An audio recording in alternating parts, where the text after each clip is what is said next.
Vamos lá então? Sabemos que essa parte é uma das partes grandiosas da língua e também precisamos fazer alguns apontamentos antes de passarmos para o real estudo. Vamos lá? Nós havíamos estudado nos vídeos anteriores as seguintes definições: frase, oração e período. Vamos olhar rapidamente aqui. A frase seria o enunciado com seu sentido completo. Ela pode ser uma declaração, uma pergunta, pode ser uma ordem, não é? Pode ser também uma maneira de você se expressar desejando bem ou mal a alguém, que são as optativas, né? Agora, a oração, nós já vamos dar um foco maior aqui, porque é o que nós trataremos no nosso vídeo. A oração seria aquele enunciado construído a partir da proposta do verbo, ok? E o período também, desde o início ao fim, quer dizer, da letra maiúscula ao ponto final, constituindo várias orações ou uma oração só, ok? No caso aqui da aula de hoje, nós vamos trabalhar com o simples, que é o período com um verbo só. Vamos lá, vamos ver mais alguns slides. Bom, primeiro, gente, o que é isso, né? A estrutura do período simples. Rapidinho, fácil para você entender aqui. Primeiro, o que nós vamos estudar é uma análise. Então, quando se faz uma análise, seria isso, tentar entender a relação entre as palavras das orações, não é? Interpretar esses significados, como eles agem dentro da proposta. Então, análise sintática, que no caso da nossa aula de hoje, do período simples, não é? É fazer isso, é analisar, é mostrar para você como que funciona a estrutura desse período simples, quais palavras estão ligadas no verbo, quais palavras estão associadas ao nome. Então, vamos lá para podermos entender como essas relações acontecem. Bom, lembrando então, função sintática de uma palavra. Lembre-se disso. Sintaxe, relação de combinação, concordância. Lembra? Então aqui nós temos a relação que ela mantém com a outra palavra. E o significado que também ela produz, essa palavra produz dentro da oração, dentro do período. E é isso que nós vamos olhar. Então, vamos ver mais um slide. Colocando aqui para vocês. Primeiro, gente, estávamos falando sobre análise sintática e a aula seria sobre sujeito e predicado. Quer dizer, análise sintática, vamos olhar aqui, relação de termos um com o outro. Termo A, termo B. O que seria termo A, o que seria termo B? Basicamente, nós já temos essa noção. Sintagmas, lembra? Sintagma nominal, grupo nominal, sem a presença do verbo. Sintagma verbal, grupo com a presença do verbo. Então, esse conjunto de palavras B e o conjunto de palavras A são dois sintagmas, que agora nós vamos definir o nome que se dá para isso, ok? Então, sabemos que sujeito A, predicado B. Por quê? Porque a definição é a seguinte: o sujeito é um sintagma nominal responsável por se comunicar com o sintagma verbal, concordar com o verbo, conjugá-lo. Então, é o que nós temos aqui em cima. É o termo da oração que concorda com o verbo e conjuga esse verbo e é uma declaração para esse verbo. Então, o sujeito é um chamado declarante, ele se declara para a proposta verbal. E é lógico que nós temos que lembrar que dentro do sintagma nós temos a palavra substantivo, não é? Chuvas.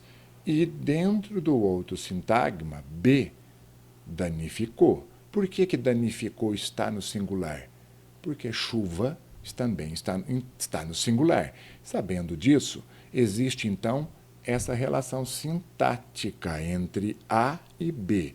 A, chuva, B, danificou. Quer dizer, por que o A então é o sujeito? Porque ele é o substantivo e o grupo que o acompanha, que se comunica com o B, que seria o verbo, que é o predicado. Então, o que é o predicado? termo da oração que apresenta uma declaração a respeito do sujeito. Então, como assim? Aqui contém a parte muito importante para você poder entender a situação, né, da nossa oração, porque o verbo é a parte mais importante. Sem verbo nós não fazemos oração, ok? Agora, o predicado sempre vai conter o verbo, não esqueça isso. Bom, resumindo então, sujeito é um grupo nominal, um sintagma nominal que se comunica com um sintagma verbal. O sintagma verbal possui o verbo e o sintagma nominal, que é o sujeito, ele é responsável por conjugar esse verbo, passar uma declaração para esse verbo, e aqui nós temos essas duas partes chamadas sujeito e predicado. Vamos aprender mais um pouquinho? Vamos olhar mais um modelo. Aqui na continuação, podemos perceber alguns exemplos. Vamos lê-los? O juiz da partida foi muito criticado pela torcida. Juiz foi. Concordamos e vemos o seguinte: juiz é o núcleo substantivo que se comunica com o núcleo verbal. Passa uma informação e aqui então nós sabemos que o juiz da partida, que é o grupo todo, é o nosso sujeito. Então, é lá. É o suporte sobre o qual recai uma afirmação feita pelo predicado. Então, ó, foi muito criticado pela torcida. Quem foi muito criticado pela torcida? Nós descobrimos na hora, o juiz da partida. Então, essa relação sintática entre esses dois termos são importantíssimos. Por quê? Você percebeu? Concordância. Sujeito é concordância. Ele tem que concordar com o verbo. Vamos ver mais um exemplo.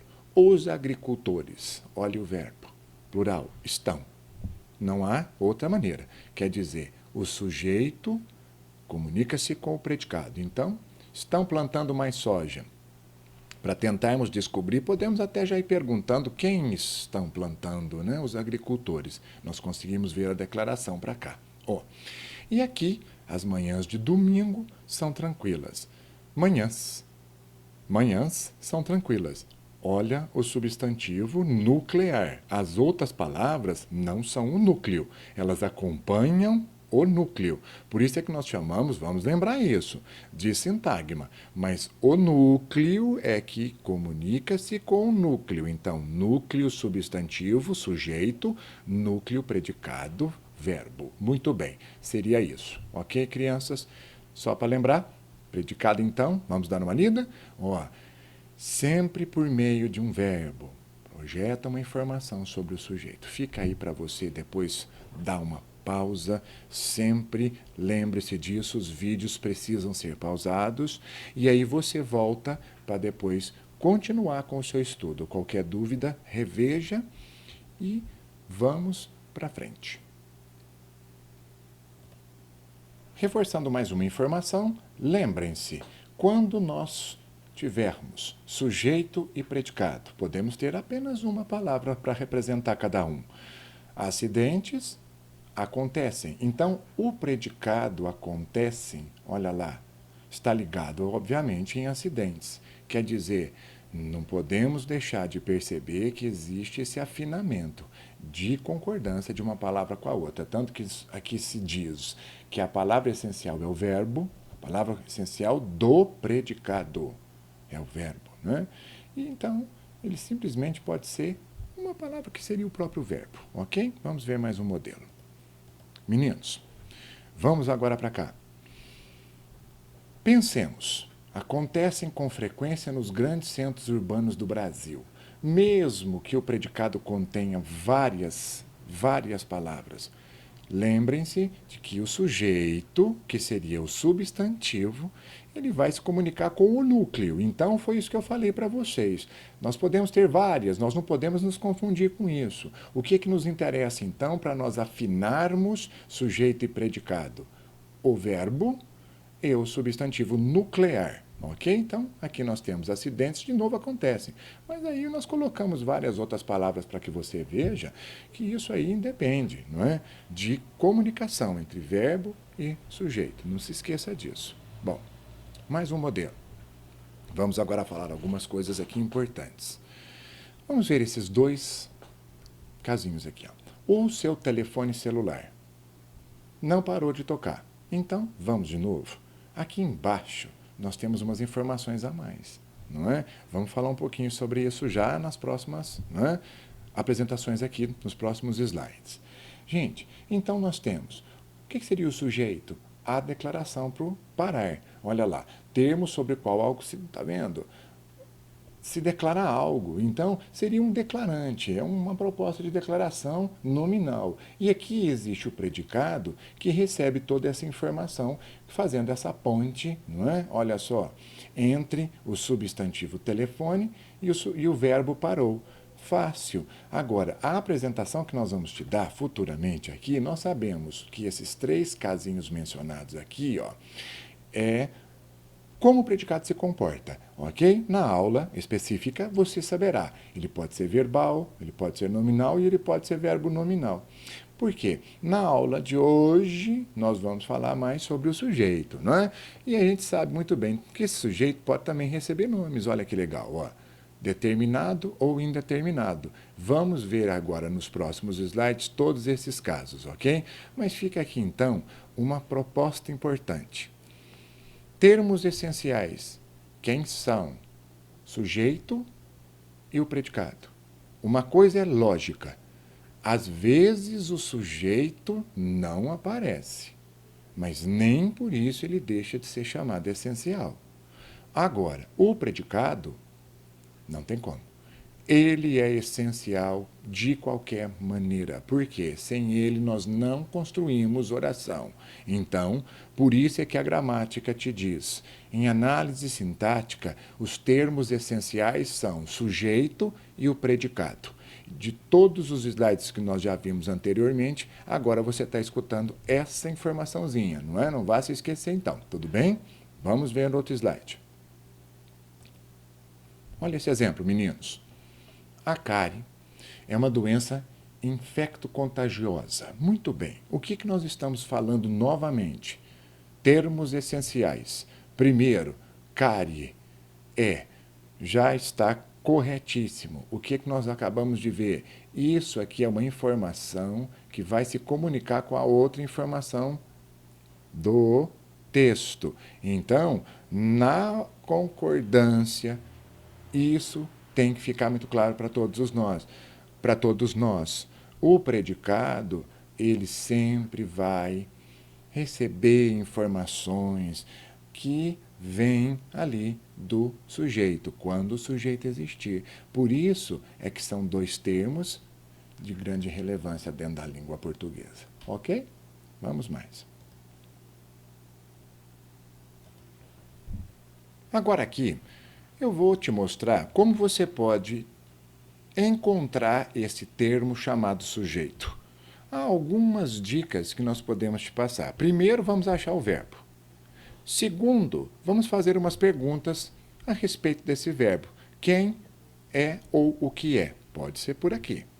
Também nós temos que olhar o seguinte, nem sempre o sujeito vai vir antes do predicado, ele pode estar invertido, não é? Por isso é que a gente sempre tem que pensar em procurar o verbo em primeiro local. Aí vamos lá, aí vamos investigar como isso pode acontecer. E sabendo de uma coisa simples que eu posso te falar, troque o sujeito por ele ou ela, não é? E você veja o verbo. Quando tiver dúvida, às vezes o sujeito é muito grande, não é? Você descobre na hora. Por quê? O pronome ele, ela, eu, tu, qualquer pronome reto, digamos assim, olha lá, não é? Você pode substituir e você vai descobrir onde estará esse sujeito. Deixa eu te mostrar aqui então. Por exemplo, ó, vamos ver aqui, ó, a fumaça do cigarro. Ela. Ela o quê? Ela contém. Pronto, deu certo. Não, não quero assim. Então, o que contém 4.720 substâncias? Você também vai achar alguma coisa. A fumaça do cigarro. Então, gente, podemos partir por aí. Às vezes, nós não conseguiremos achá-la de forma nenhuma e é isso que nós vamos conversar. Mas, basicamente, essas propostas colocadas é para que você perceba que dá para ver como acha esse sujeito dentro da oração, porque às vezes nós estamos lendo e não conseguimos definir quem seria esse sujeito, não é? Como ele é. Então, lembre-se sempre isso. É um termo que conjuga o verbo. Agora, podemos também perguntar, não é?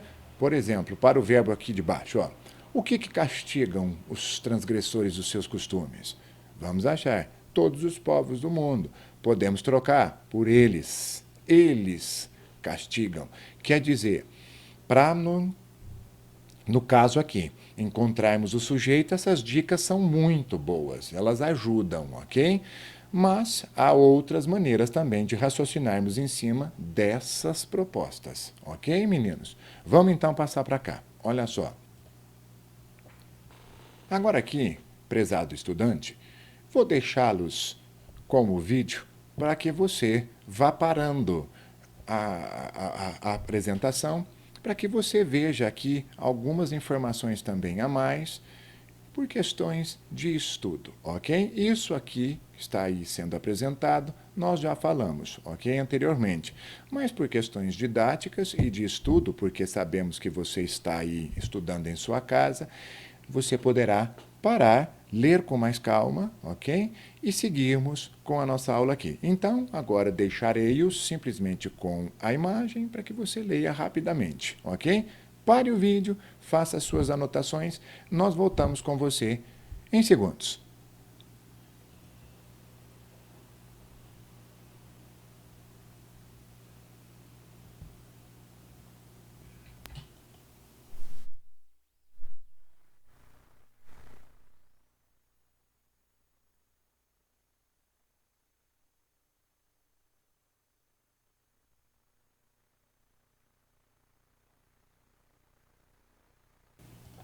Retomando então, vamos olhar aqui mais um modelo. O nosso hino nacional brasileiro é um belíssimo exemplo para você aprender como funciona, não é, análise sintática.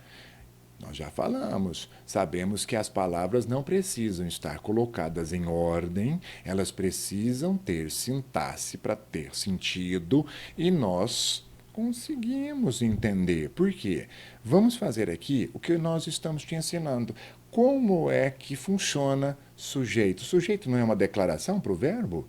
Então, vamos fazer aqui os nossos primeiros passos. Onde está o verbo? Ouviram. Vamos investigar. Alguém ouviram? Vamos lá. Quem ouviram? No caso, eu preciso lembrar aqui que é o substantivo, se ele houver. Então, vamos lá. Aqui, margens.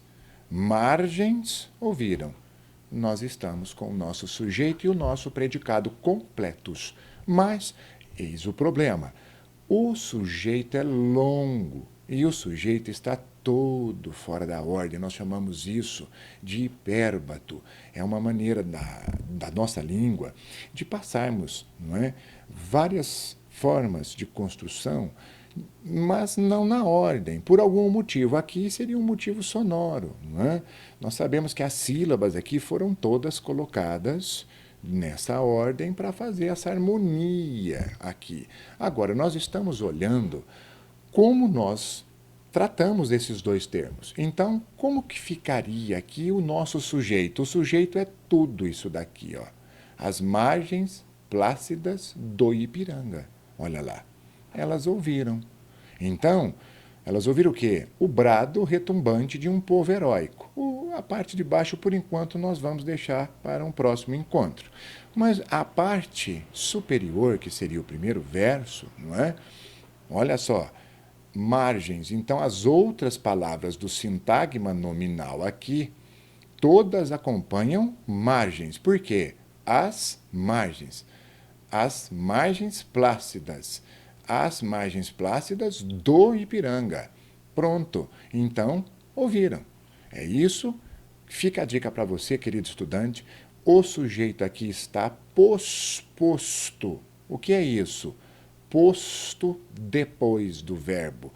Normalmente, ele é colocado antes, mas nem sempre nós vamos achá-lo nessa posição. Por isso é que nós temos que tomar muito cuidado em buscar o verbo e fazer a investigação. Fica a dica para vocês, ok? Tudo bem? Vamos acompanhando, vamos seguir.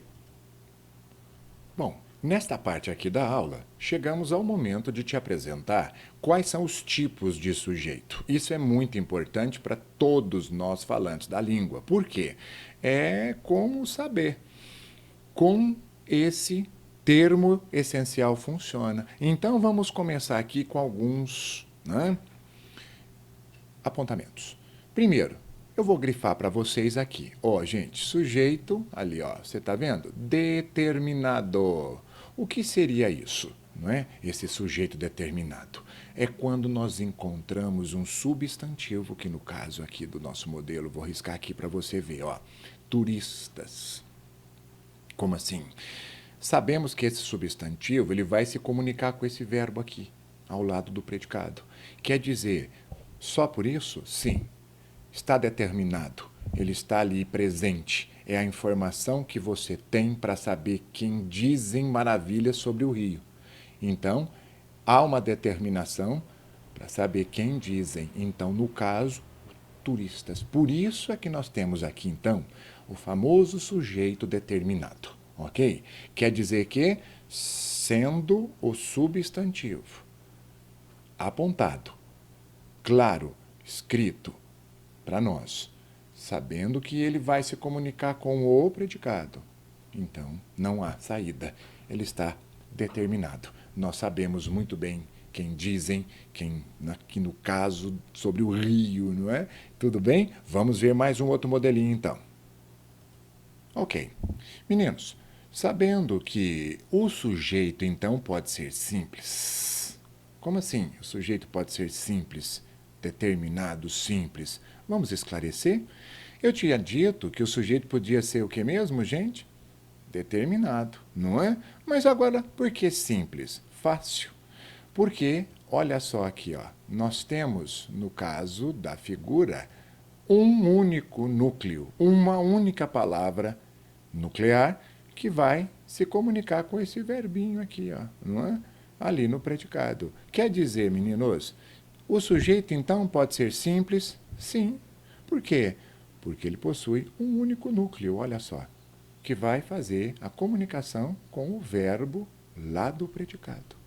Quer dizer, como que funciona então esse sujeito determinado, simples? Como que ele é? Vamos dar uma olhadinha para você aprender?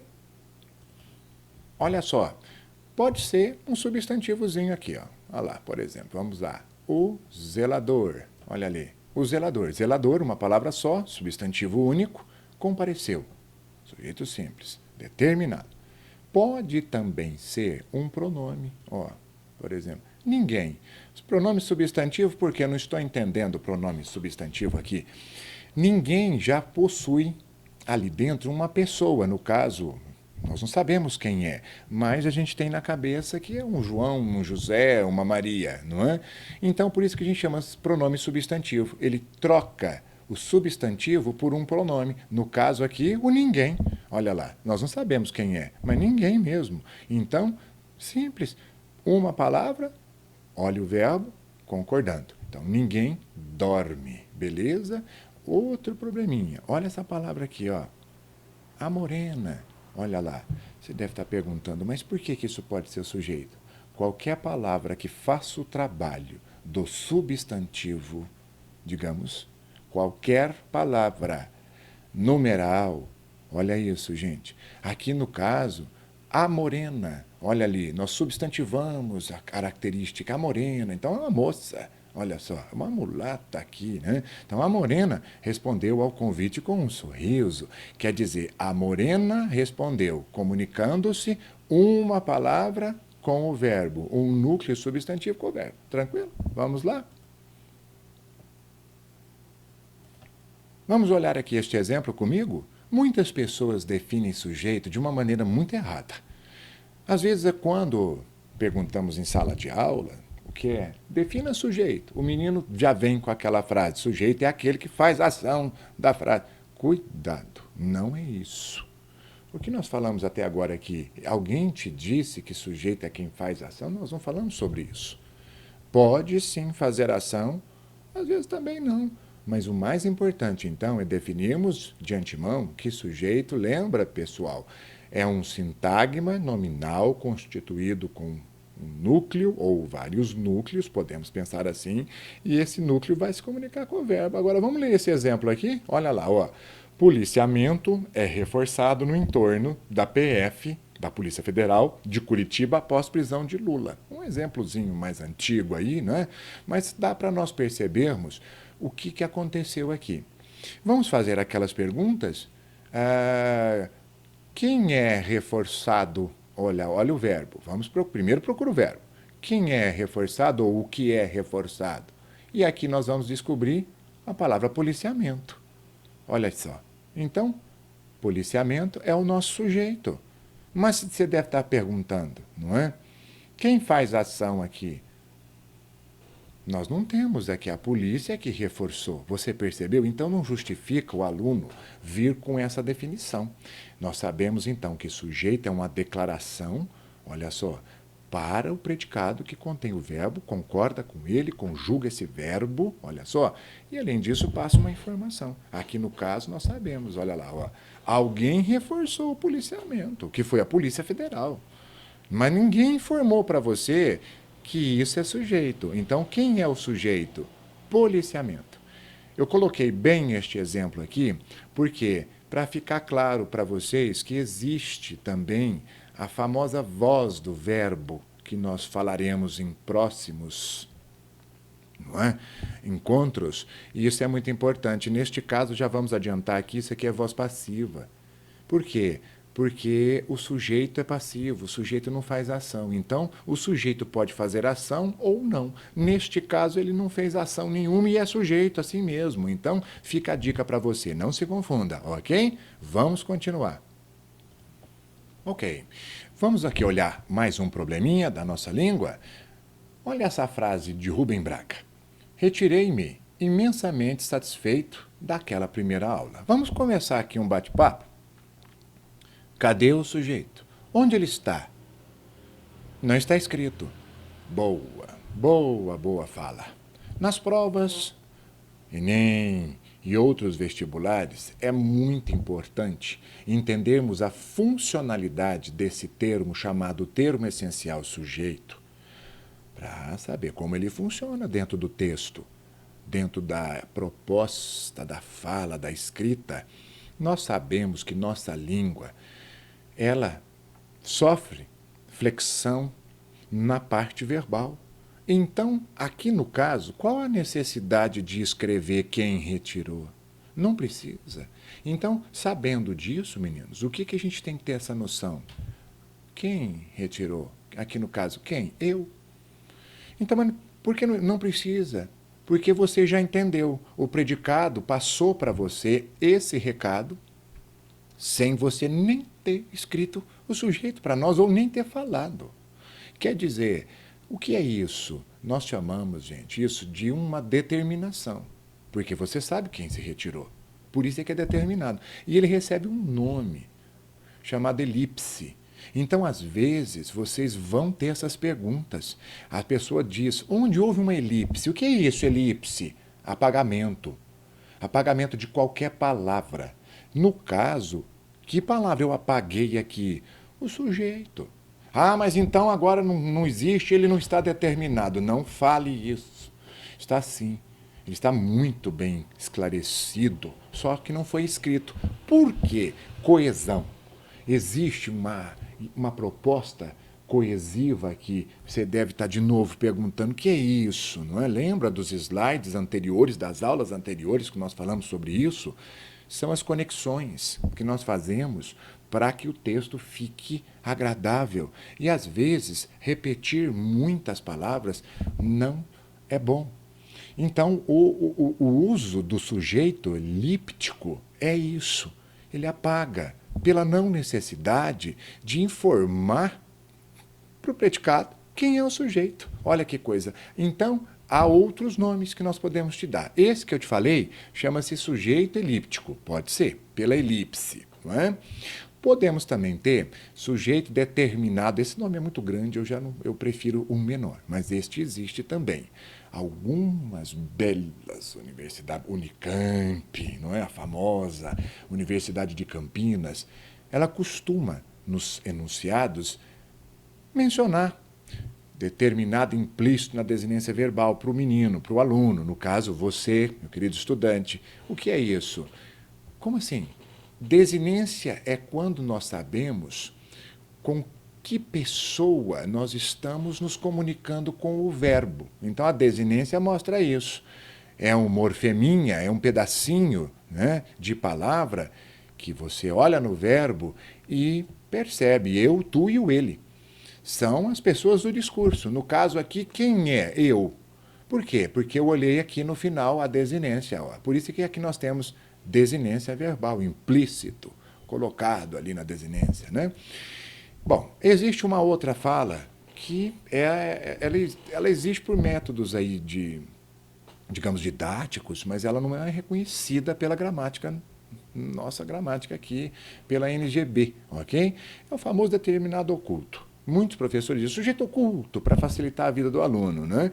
Só que nós temos que também te informar, dar detalhes, não é? Olha que legal, ó, esses dois também existem, mas se você optar por dizer sujeito oculto, é uma maneira, digamos, popular de se ensinar esse tipo de situação. As provas mencionam os dois anteriores, ok? Não vá se esquecer. Tudo bem? Então, meninos, vamos passar mais um slide para que você veja.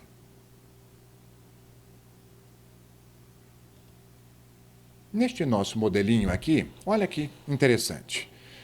Também de sujeito elíptico desinêncial, não é? Ó, o minério de ferro é um metal barato. Comecei a minha redação. Para que repetir minério de ferro várias vezes no texto, sendo que nós temos essa característica da elipse? E a elipse é isso. Por isso é que eu disse para você que coesão, o belo do texto é o coeso. Então, cortei aqui, todos. Para que eu vou repetir? Olha só se torna rentável quem? O minério. Todo mundo vai te entender.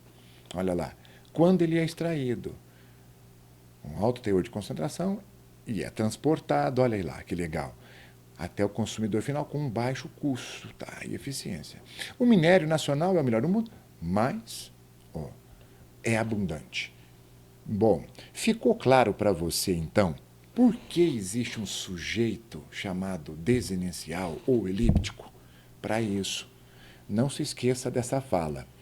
A coesão no texto fica perfeita. Nós não repetimos palavras desnecessárias, que seria o núcleo minério de ferro. O substantivo foi poupado 1, 2, 3, 4 vezes. Então, coesão. O sujeito elíptico faz essa tarefa tão boa para nós aqui. Vamos lá? Temos mais informações para vocês. Bom, meninos, na sequência, vamos falar aqui sobre uma outra modalidade, o sujeito composto. Em contrapartida ao sujeito simples, o composto, você possui vários núcleos conjugando o verbo do predicado. Então, aqui nós temos 4 núcleos. Jornais, revistas, rádio e televisão. Lembrando que ele está, aqui nós vamos ter que te falar isso com muita cautela. O sujeito composto anteposto, colocado onde? Antes do predicado. Vamos de novo? Sujeito, anteposto, composto, colocado aqui antes do predicado. Ele concorda com o verbo sem sombra de dúvida. Então, se você quiser usar aquelas técnicas, vamos trocar aqui, eles, no caso aqui, eles abandonaram. Achei o sujeito, lembra? Ou pergunta para o verbo, quem abandonaram as reportagens? Você encontrará. Por que estou te falando isso? Porque aqui nessa modalidade, diferentemente do sujeito simples, que pode estar anteposto ou posposto, ele vai conjugar o verbo e concordar com ele de forma completa, total. Aqui não. Aqui nós vamos te mostrar o que pode acontecer. Vejamos isso agora. Olhe esse modelo. O que eu fiz com vocês agora? Eu coloquei o sujeito depois. Mas aí o predicado, então, está aqui. Mas por que em cima plural e embaixo singular? Eis aí a questão. Não façamos nada errado em língua portuguesa. Se eu quiser, eu posso fazer essa inversão. Então, aqui, coragem e competência é o meu sujeito posposto. Composto, porque 1, 2, pronto, é composto. Coragem, competência são os núcleos substantivos, só que colocados depois. Qual opção eu tenho? A de cima é boa. Por quê? Eu só inverti. Então, coragem e competência conjugam o meu verbo tranquilamente. Núcleo 1, coragem, núcleo 2, competência. Ok. Mas aí, vamos lá. Pode acontecer de o primeiro núcleo aqui, coragem, estar no singular e o verbo concordar por proximidade. Pode. Muita gente acha que isso está errado. E não, isso está correto. Eu posso dizer faltou coragem e competência, mas veja bem, vou falar novamente. O primeiro núcleo precisa ser singular. Caso contrário, isso não vai ocorrer. Ok? Porque senão a pessoa acha que é só inverter e não façamos nada errado em análise sintática. Análise sintática é relação de lógica. Então, pela lógica, a língua portuguesa aqui deixa você combinar uma palavra com outra, sendo essa palavra um substantivo responsável pela parte de sujeito que comunica-se com o predicado, mas no singular. Mas por quê? Justamente porque está posposto e o sujeito é composto. Ficou claro, meus queridos? Boa, belíssima dica para você não cometer erros nas suas redações. É uma opção do escritor. A gramática faz olha que coisa, esse trabalho importante para nós aqui. Bom, pessoal, agora aqui, vamos mudar um pouquinho o assunto. Vocês perceberam que eu coloquei um ponto de interrogação e disse para você que o sujeito agora está indeterminado? O que será isso? Vamos investigar aqui. Antes, você tinha visto comigo a modalidade de determinação. Aqueles casos todos que nós vimos anteriormente, passamos para você os exemplos. Se precisar agora voltar aqui à aula, por favor, vá lá e verifique novamente, porque aqui o assunto começou a mudar. Nós sabemos que podemos fazer isso aqui. Eu posso ter só o predicado. Eu havia dito isso para você. Eu havia dito que os termos essenciais, o sujeito, às vezes, nem precisaria estar aqui. Mas o predicado, muito pelo contrário. Aí fica claro para nós. Termos essenciais quais são, meninos? Lembrando, sujeito e predicado. Tudo bem. O sujeito não deixou de ser essencial porque ele não está aqui, mas o predicado ele é extremamente essencial, porque sem ele nós não temos noção do que nós nem vamos falar, não é? Então aqui no caso, olha que bonitinha a frase, ó. Dizem maravilhas sobre o Rio de Janeiro, e é realmente uma maravilha, não é? Quem nunca visitou, por favor, faça isso, vá lá, vale a pena. Então, dizem quem? Nós não temos noção, não dá para você usar aquela formulazinha que nós vamos... Quem? Eles quem? Aí entra uma problemática que eu acho legal, já te dá uma dica, não tome ao pé da letra, mas é interessante. Como essa frase está aqui solta, do nada, sem contexto, nós não sabemos quem é que diz. Então, o verbo, por estar em terceira pessoa do plural, neste exclusivo caso aqui, deixa você dizer que o sujeito é indeterminado, sim, não é oculto. Ó, elíptico, não, tá apagado, é elíptico, aqui não. Por quê? Porque quando for terceira, nós temos essa característica em português. Com as outras pessoas, com eu, o tu, o ele, não é? E os plurais, com exceção do terceiro plural, No caso, primeira e segunda plural, nós não temos, mas terceira, sim. Agora, a conclusão. Não chega a conclusão nenhuma em dizer que terceira pessoa do plural já é assim. Não faça isso. Então, digamos para você, não sei realmente quem diz. Não tenho nenhum texto, não tenho nenhuma foto, nada que mencione quem possa ser o autor da ação de dizer. Então, aqui, olha que legal a nossa língua, olha isso. Nós temos isso em português, hein? Então, quer dizer, não temos essa noção, não sabemos quem é que está dizendo isso, ok? Vamos ver mais uns casos, mais uns exemplos. Sabendo, então, que você viu anteriormente o que eu havia dito para você, não é? Eu vou te colocar aqui agora um outro probleminha. Vamos ler comigo? Os turistas sempre saem entusiasmados do Brasil. Dizem maravilhas sobre o Rio de Janeiro. Atenção, aluno. Aqui nós não temos o mesmo caso do item anterior. Se você agora chegar a essa conclusão, é terceira pessoa do plural ali em cima, sujeito isso, conclusões erradas, equivocadas de pessoas que não sabem fazer uma análise. Então, é sempre bom ressaltar que quando nós tivermos contexto, você precisa paciência para analisar melhor, porque agora nós estamos sabendo quem é que está dizendo. Quem está dizendo são os turistas. Então, meninos, várias vezes nós vemos pessoas cometerem equívocos crassos como esse, por simplesmente se apressar numa leitura e não saber responder as questões. Quer dizer, quem dizem, agora se você jogar aquela proposta, os turistas. Por quê? Porque você mencionou antes isso. E você não mudou a proposta. Você disse que eles sempre saem aqui do Brasil entusiasmados. Então, aqui, qual o sujeito? Elíptico, oculto, desinencial. Perfeitamente. Fica aí a dica de que verbo em terceira pessoa do plural não chegue à conclusão apressada de achar que ele vai ser indeterminado. Por favor, querido estudante, vamos melhorar a cada dia o nosso idioma. Fica a dica, uma boa dica para muita gente fazer aí, não é? Um bom uso disso daqui. Vamos ver mais?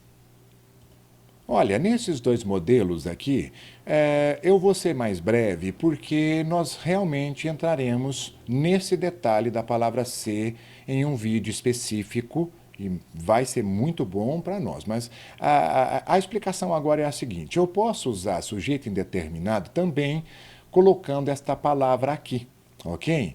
Então, como ele funciona? Se nós tivermos um verbo chamado verbo transitivo indireto, que é um verbo acompanhado de uma preposição, e colocarmos esse pronome se, nós chamaremos esse pronome se de índice, para indeterminar o agente, o autor desta ação. Então, por exemplo, necessita-se de água. Índice de indeterminação do sujeito é o se. Mas por que o sujeito é indeterminado? Porque eu não sei quem é que necessita dessa água. Agora, outro detalhezinho ainda simples para uma informação básica, nós não entraremos em aprofundamento agora, o verbo precisa ficar em terceira singular aqui. Se eu tiro a palavra ser, ele volta para o caso de baixo, que é o caso que você viu do slide anterior lá. Necessitam de água. Agora sim. Aqui o verbo está na terceira do plural? Sim, indicando que alguém necessita dessa água. Não sabemos quem. Não quero. Quero fazer pela versão do índice. Coloco o pronome se, volto o verbo no singular exclusivamente porque eu inseri o índice, que é o pronome se, que faz o que esse pronome se, professor? Ele não nos diz quem é esse autor dessa ação. Então, meninos, basicamente, não se esqueçam, quando o verbo vier preposicionado, vou falar mais uma vez, quando o verbo vier preposicionado, esse tipo de sujeito existe e é chamado sujeito indeterminado. Ok, meninos? Então, quer uma outra opção? Tire a palavra ser. Qual que é a diferença? Semanticamente, nenhuma. Semanticamente, digamos, Os dois são iguais. Agora, estruturalmente, não. Ok? Tudo bem? Em próximos slides futuros, nas nossas aulas, nós teremos essa aula exclusiva para você entender isso com mais afinco. Vamos continuar? Para confirmarmos e fecharmos o assunto, vamos olhar esses modelos. Roubaram o banco. Sujeito indeterminado. Por quê? O verbo está em terceira pessoa sem nenhum contexto. Tudo bem. Sempre estão descalços, nunca se vestem. Quem estão? Também, sujeito indeterminado, o verbo em terceira pessoa, sem nenhum contexto. Falaram mal de sua mãe ontem. Falaram mal de sua mãe, mesmo caso. Verbo em terceira pessoa do plural, sem nenhum contexto. Então, aqui sabemos perfeitamente que esses três modelos confirmam aquelas versões do sujeito indeterminado, ok? Mais um modelo, bem brevemente. Os turistas estrangeiros sempre voltam entusiasmados do Brasil. Lembrem-se disso. Dizem maravilhas. Não. O sujeito aqui não é mais indeterminado. O sujeito aqui é como mesmo? Você deve já estar com a cabeça pronta para responder. Elíptico, desinencial, ou se você quiser ir, né, informalmente, oculto. Por quê? Porque eu já mencionei anteriormente no texto. Fica a dica aí. Agora, deixamos e vamos partir para uma próxima informação. Ok, aqui na sequência, vamos ver o último trechinho da nossa aula de hoje. Esta parte é uma parte que trabalha a proposta de sujeito inexistente. Olha o nome. Inexistente. Então agora acabou. O sujeito não está mais presente aqui. Por quê? Em língua portuguesa, com alguns verbos, nós temos essa característica. Nós sabemos que o predicado sozinho, ele informa toda a situação de que nós precisamos sem o predicado. Então, alguns verbos exclusivos serão usados aqui, ok? Não são todos, não, são alguns. Então, vamos ver os primeiros. Quando nós tivermos verbos de fenômenos da natureza, todos os fenômenos da natureza. Mas aqui vamos uma coisa muito importante para te dizer. Esse verbo chove, que está aqui no exemplo, é chamado verbo impessoal. O que é isso? Onde está a pessoa aqui? Onde está o ele, ela, nós aqui? Não, nós não temos. Por isso, muita gente não entende o que é um verbo impessoal. É isso. É o verbo sozinho, sem nenhum sujeito para conjugá-lo. Ele anda em terceira. Não se esqueça disso. Singular. Vamos de novo. Verbo impessoal. Nós não temos pessoa para conjugá-lo. Então, ele permanece fixo em terceira singular sempre. Então, meu querido estudante, todos os sujeitos com a característica de inexistente serão singulares. Os verbos serão singulares. Vamos de novo? Todos os tipos de oração que contiverem sujeito inexistente, como que se comporta o predicado? Terceira singular. Não vai errar isso, então, porque não podemos pluralizar. Eu coloquei mais dois modelos, vamos olhar rapidamente aqui. Trovejou durante a noite, olha só. Completa a frase.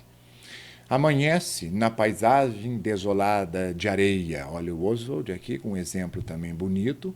Verbos que representam fenômenos da natureza. Primeiro caso. Vamos ver os outros? Ficou claro? Então, vamos seguir aqui. Bom, sabendo então, outro verbo problemático que muita gente erra e você não vai errar mais, o verbo haver. O verbo haver. Este verbo, neste caso, nesta modalidade que nós estamos te apresentando, que é o caso do sujeito inexistente, ele também é impessoal, lembremos, não há sujeito para ele, só o predicado é que faz o trabalho sozinho, sempre terceira pessoa do singular, passando aqui as propostas para vocês. Vamos ler dois aqui. Ó.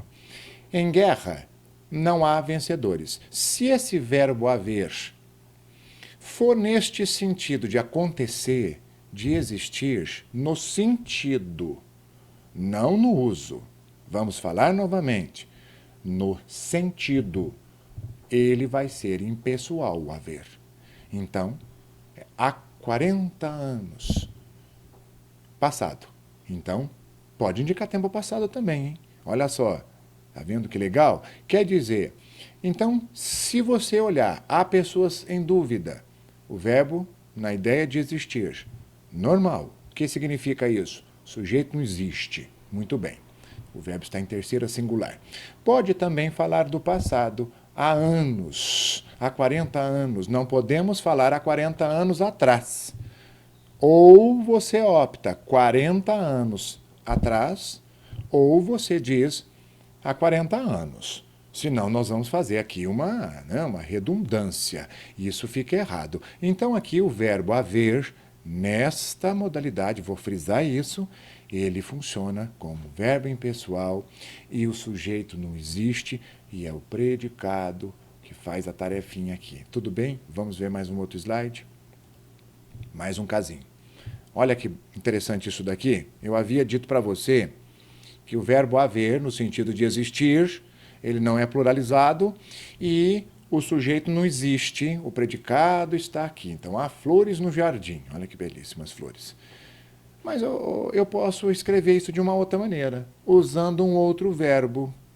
Por exemplo, o verbo existir. Por que eu não posso? Mas em cima, eu havia dito, e vou falar novamente, o verbo haver não possui sujeito. O verbo existir não funciona como o verbo haver na construção. Porque o verbo existir é um verbo pessoal. Tanto que ele está no plural, você não viu? Então vamos fazer as nossas, aquelas técnicas que nós aprendemos. Quem existem? Achei flores. Você deve estar se perguntando, mas eu não estou entendendo mais nada. O senhor disse que em cima o verbo haver quando significava. Você escutou bem, quando significava. Eu disse que era significava, eu não disse que era a construção.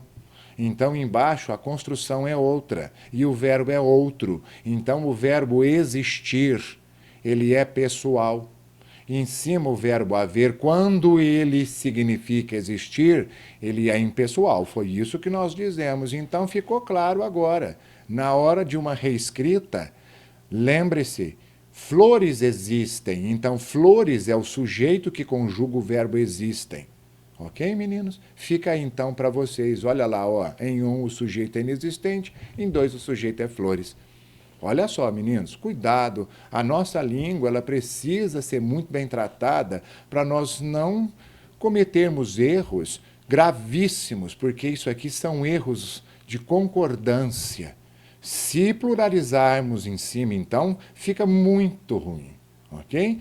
A dica dessa aula de hoje é para você se atentar também para essas coisas, ok? Vamos seguir aqui, gente. Eu coloquei isso por questões também, às vezes o menino pode ficar em dúvida. Existem essas duas locuções, ó. Pode haver e pode fazer. A locução verbal, ela é feita pelo verbo principal haver e pelo verbo principal fazer, não é? E na frente você coloca um verbo auxiliar. E você pode usar como você usa o verbo haver. Por exemplo, aqui, ó. Pode haver casos. Você percebeu casos? Não pluralize. Por quê?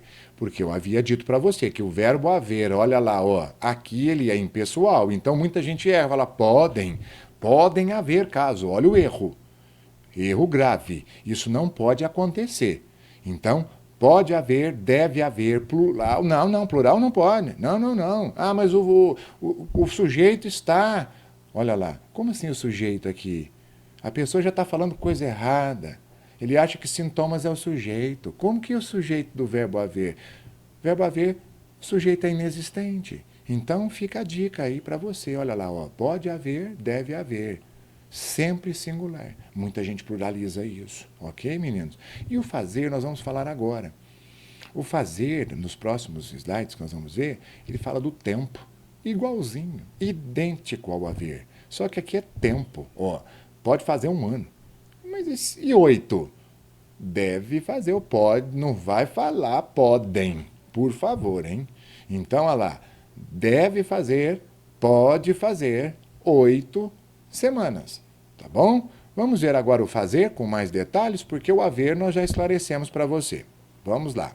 Aqui, o fazer agora, terminando a nossa apresentação, ele indica tempo, e o tempo que já foi. Então, tempo passado. Ou fenômeno natural também, olha lá, ó, pode ser, né? Faz frio, olha lá, ó, faz calor, né? Aqui, gente, olha que belíssimo quadro da Semana de Arte dos anos 22, um movimento fantástico dentro do nosso país que mudou essa nação, né? Virou isso aqui do avesso com todos os recursos que nós tínhamos da época, né? Enfim, olha só, vamos voltar aqui para o assunto, na literatura é muito bom, então é uma coisa que junta com a gramática e as duas fazem um casal lindíssimo, né? Olha aqui, ó. Fazer, então, não é, meninos? Na indicação de tempo passado. Faz 5 meses. Pelo amor de Deus, você não me diga fazem 5 meses. Isso é um horror. Isso é um crime. Não cometa esse erro. Por quê? O verbo fazer impessoal, o sujeito aqui não existe e o predicado, terceira pessoa singular, ok? Então, fará 8 dias, pode pluralizar. Ah, pode, como assim pode pluralizar? Não, não vai fazer o erro. Posso colocar no futuro. Olha isso, no passado, no pretérito, mas eu não posso colocar no plural o verbo, justamente, impessoal. Não é? Lembra? Então que brincadeirinhas à parte, mas vamos levar a sério porque a língua pede, né? Olha lá, ó, faria 1 hora agora. Então, pessoas, lembrem que, olha só, em cima também podemos falar do calor, do frio, com a proposta do fenômeno natural, e você usa o verbo fazer tranquilamente nesse sentido. Fazer, com a ideia de tempo decorrido, e a proposta climática sempre singular, ok? É isso aí. Vamos lá então, para poder aprender melhor. Lembre-se, todo detalhe é importante. Bom, este último verbo da nossa aula de hoje, ele vai ser tratado com mais detalhe na nossa aula de concordância. Mas hoje já é bom você entender, porque estamos falando de sujeito, e sujeito e concordância é a mesmíssima matéria, mas alguns detalhes a gente pode falar depois. Hoje, vamos aqui entender o seguinte. O verbo ser, sim, também entra na modalidade, não é? Do sujeito inexistente. Quer dizer, é noite. O que é isso? Indicação do momento, do tempo. Então o verbo não pode ser pluralizado aqui nesse caso. Agora, quando nós temos datas e horas, é isso o probleminha que eu havia dito para você. Com exclusividade, o verbo ser, ele vai concordar com o número, mas ele continua com o seu sujeito sem existir. É isso aqui. Então, em língua portuguesa, esse verbo, ele é um verbo diferenciado aí. Nós sabemos que esse verbo aqui, o verbo ser, ele tem essa característica. Então, por exemplo, você não pode dizer é 12 horas. Isso não existe. Mas são 12 horas. Onde está o sujeito? Não existe. É isso que nós estamos querendo te passar. Olha esse outro modelo. São 3 quilômetros. Não temos o sujeito. Então, é uma exceção dentro da regra do sujeito inexistente para o verbo ser, modalidade do verbo ser. Os outros nós não temos isso. Verbo fazer e verbo haver e fenômenos da natureza, infelizmente, nunca. Por favor, não cometa esse erro. Nós não podemos pluralizar. Infelizmente, muita gente faz a pluralização ali e comete esses erros horrorosos aí. Ok, gente? Então, terminando aqui essa proposta de sujeito, eu acho que o aluno tem que ter essa competência linguística de conseguir ver que esta matéria ela é de extrema importância para a concordância dos nossos textos, das nossas frases e também para a nossa leitura em geral, sabemos como que funciona então os termos essenciais sujeito e predicado. Nós vamos ficando por aqui. Até o nosso próximo encontro, que será breve, ok? Nós falaremos na sequência do curso sobre os outros termos ainda em análise sintática e eu espero que vocês tenham gostado. E não se esqueçam, o estudo precisa sempre ser mantido. A aula precisa desse seu foco. Você está cansado? Pare o vídeo, reveja com uma outra hora, mas não deixe de estudar, não deixe de se instruir. A pessoa que sempre recebe informações, ela passa na frente de muitas outras. Fiquem com Deus e a gente se vê no nosso próximo encontro. Até mais.